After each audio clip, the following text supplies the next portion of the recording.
Hello and welcome. As Jesus said to St. Andrew, follow me. As we take a trip down memory lane.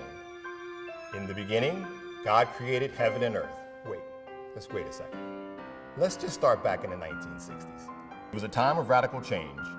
The historic March on Washington occurred. Star Trek and Sesame Street made their debut, as well as the first Super Bowl.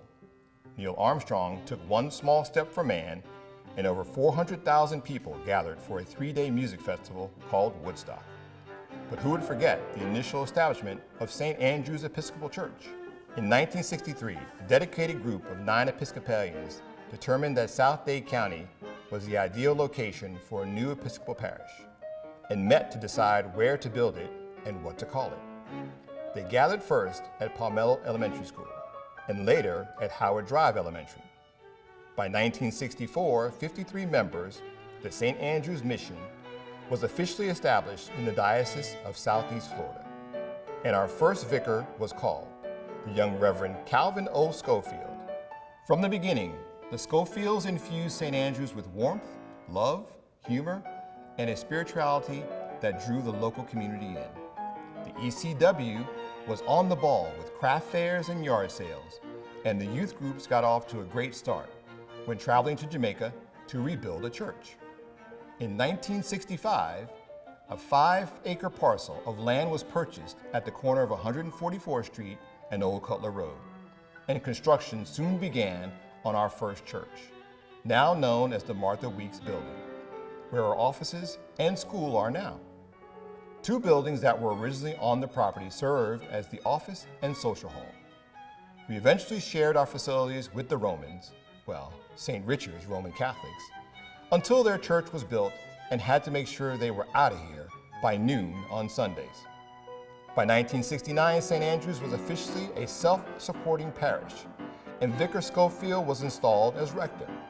Little did we know how much our parish would grow and change over the next 6 decades.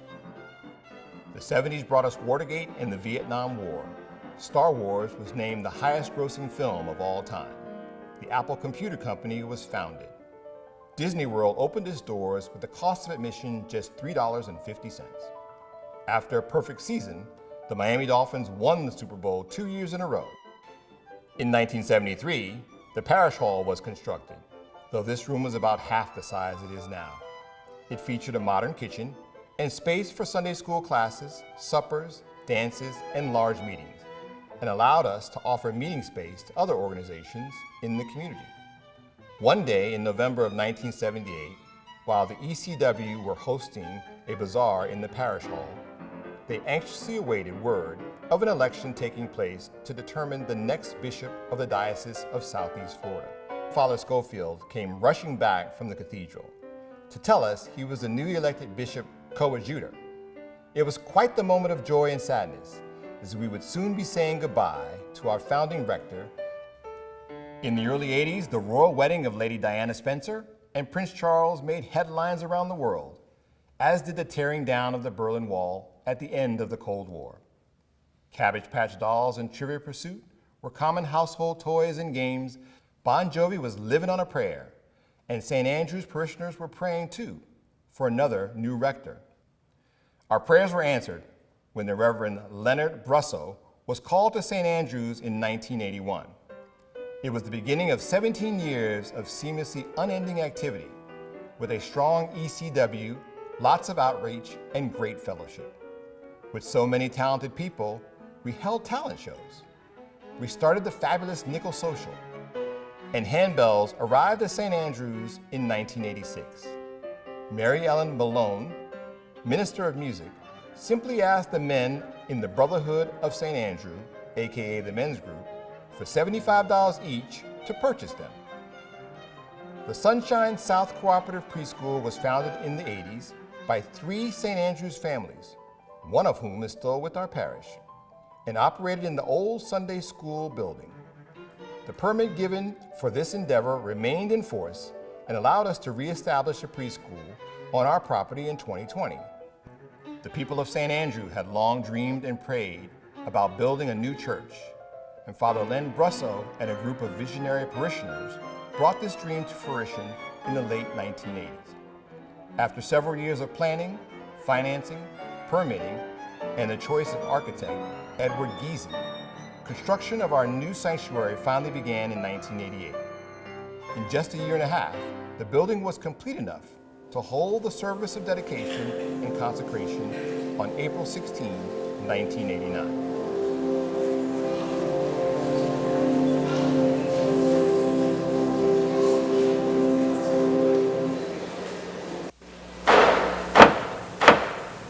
Let the doors be open. Let the doors be open. In the name of the Father, and of the Son, and of the Holy Spirit, be peace to this house and to all who enter here. Amen.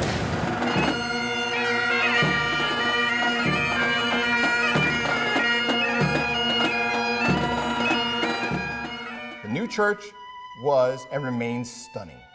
The artistry of the Stations of the Cross, carved by our own Ronald Chuck Clark, Martha Weeks' vision of a chapel dedicated to women, and the stained glass wall depicting the calling of St. Andrew resulted in a sanctuary unmatched in its beauty in South Florida and profoundly affects anyone who enters the building.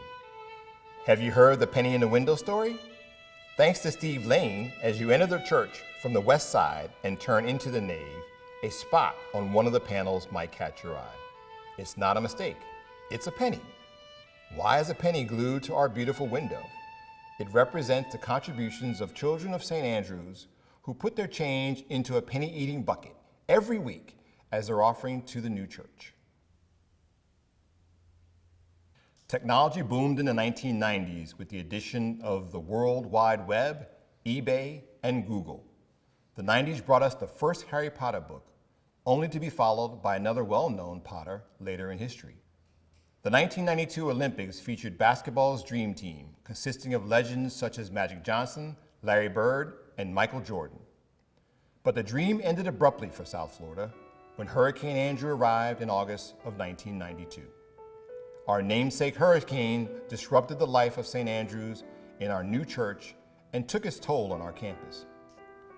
While the church itself miraculously lost only one small piece of stained glass, the trees on the campus, the parish hall building, and preschool house were badly damaged. In true resilient form, St. Andrew's rebuilt and expanded the parish hall within the year with the help of the We Will Rebuild and the Scouts, and added additional trees to the campus. Sadly, the little house, home of the Sunshine South Cooperative Preschool, was demolished and the preschool closed. Kickoff Sunday jump-started the program year throughout the 1990s with a variety of themes, activities, and of course, food. The annual themes included the Sunship Andrew and the SS Andrew, for example. The location of each kickoff changed from year to year, ranging from the office building to the church to the parish hall. Each kickoff event provided the different commissions, committees, and ministries with the opportunity to showcase their activities and encourage involvement. To keep the kids engaged, there were often animal shows, including guests from Miami Zoo, and outside games. Thanks to Leslie Zine and designers like Heidi Rowland, t-shirt graphics changed periodically with the kickoffs. The 90s saw St. Andrew's take on some ambitious productions for the Christmas pageant.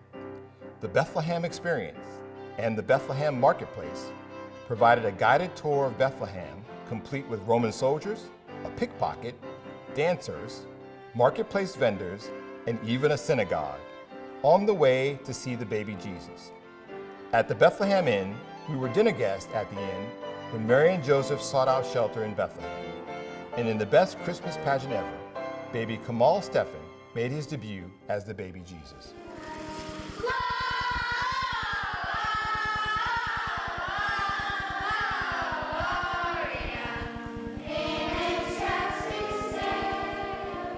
The blessing of the animals on St. Francis Day saw animals small and large, blessed each year by Father Brusso. Beloved dogs and cats were joined by hamsters, birds, and even stuffed animals to receive a blessing, a tradition that remains today. The bell choir was an integral part of worship, from regular services to the blessing of the animals, always welcoming newcomers and often joined by bell ringers from other parishes.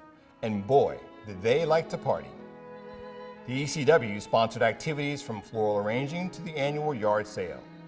The yard sale was a labor of love for many, taking a full week of organizing, pricing, and setup, led by Gladys Kendrick and supported by Darcy Rodriguez as treasurer.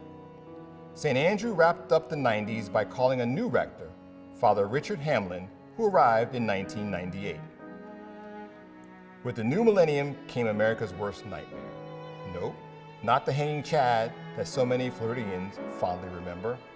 It was the attacks on 9/11. But with such tragedy came a new sense of united nationalism, and St. Andrews was no different. Lots happened youth-wise in 2001. The We Share the Good News Vacation Bible Camp was a huge success, with red, blue, and green groups. Shortly thereafter, the parish hosted a tri-parish youth lock-in of fellowship, fun, and reflection. That spring, a youth trip to Tampa Bay, Busch Gardens, proved quite memorable.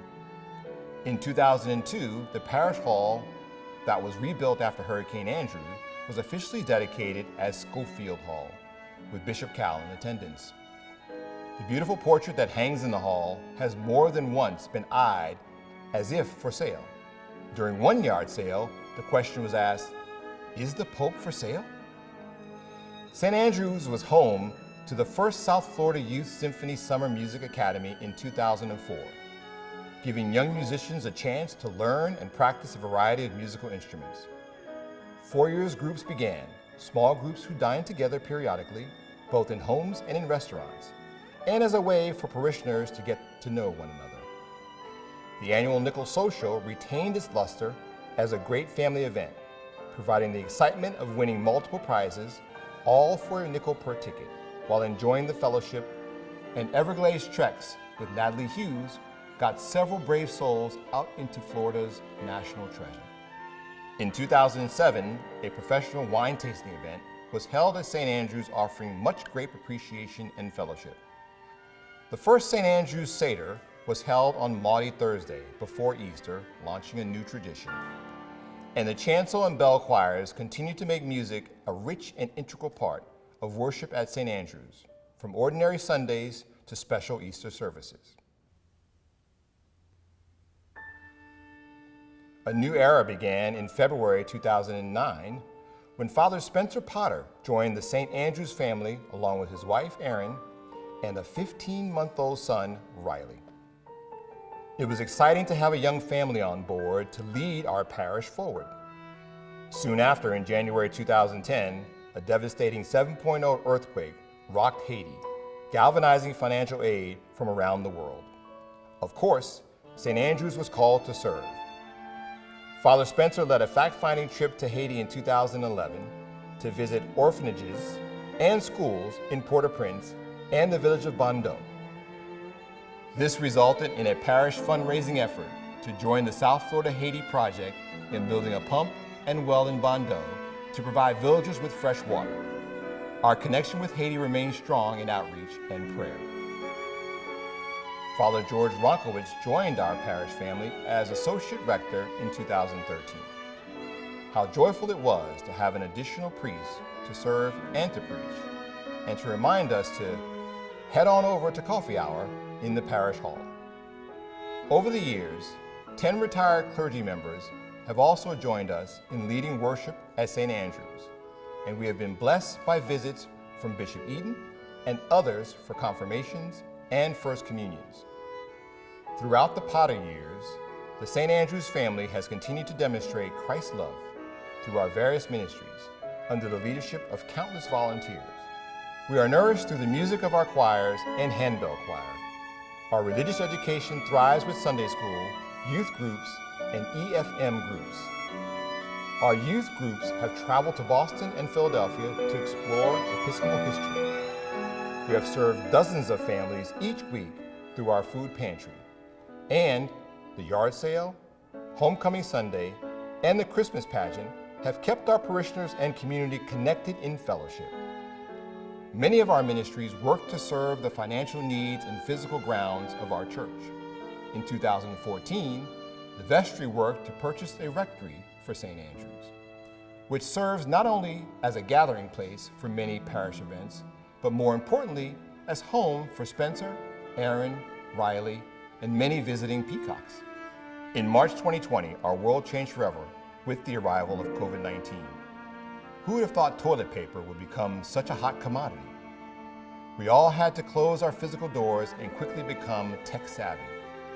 But it did not dampen the spirit of our church family. Father Spencer, Aaron, and Riley immediately began posting weekly Sunday services online from their home, and later from the church sanctuary. It was comforting to see their familiar faces through our computer screens, with good morning messages, prayer requests, and happy face and heart emojis drifting by. We started nightly online compline services, which continue today, and the vestry, Sunday school, and youth groups met via Zoom. The purchase of live streaming equipment happily freed Riley Potter from the weekly task of filming his parents with a smartphone. Live streaming our services meant we could incorporate music with soloists, Marion Scott singing hymns at the organ, and virtual anthems from the choir.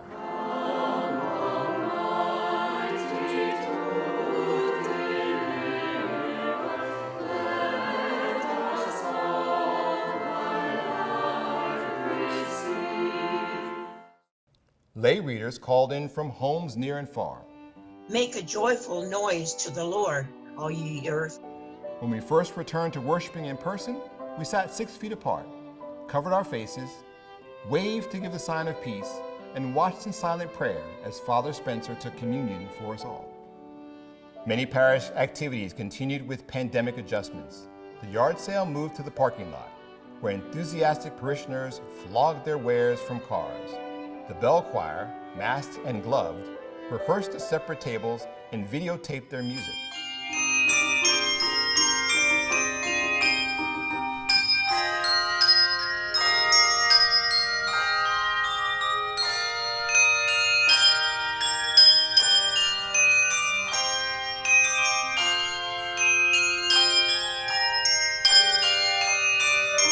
Homecoming 2020 saw a long line of decorated cars snake past the rectory to celebrate and thank the Potters for their compassionate leadership.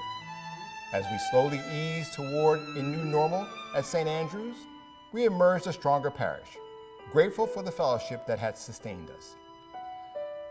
We celebrated Homecoming 2022 with a jubilant, fun-filled country fair, happy to leave the COVID years behind us. By far, the brightest light during the pandemic was the opening of our new preschool, the St. Andrew's Early Learning Center, in the Weeks office building. After 2 years of planning, and despite many challenges, it opened in July 2020, serving originally as a place to provide first responders with quality childcare so they could do their jobs.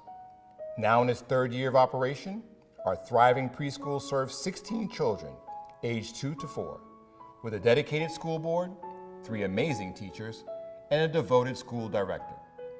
In weekly chapel with Father Spencer, their sweet little voices sing praises and thank God for mommies and daddies and Paw Patrol. The school's families are part of St. Andrew's family, joining us in church and at recent events like the Spaghetti Dinner fundraisers sponsored by the PTA and our rollicking Polish food and music festival, coming back October 21st. It's hard to imagine life at St. Andrew's now without these little darlings lighting up our campus. As we come to the end of memory lane, may all of us at St. Andrew's look forward to the next 60 years of fellowship and good works in the name of Christ, as we continue to be saved by grace and called to serve. Thank you and good night.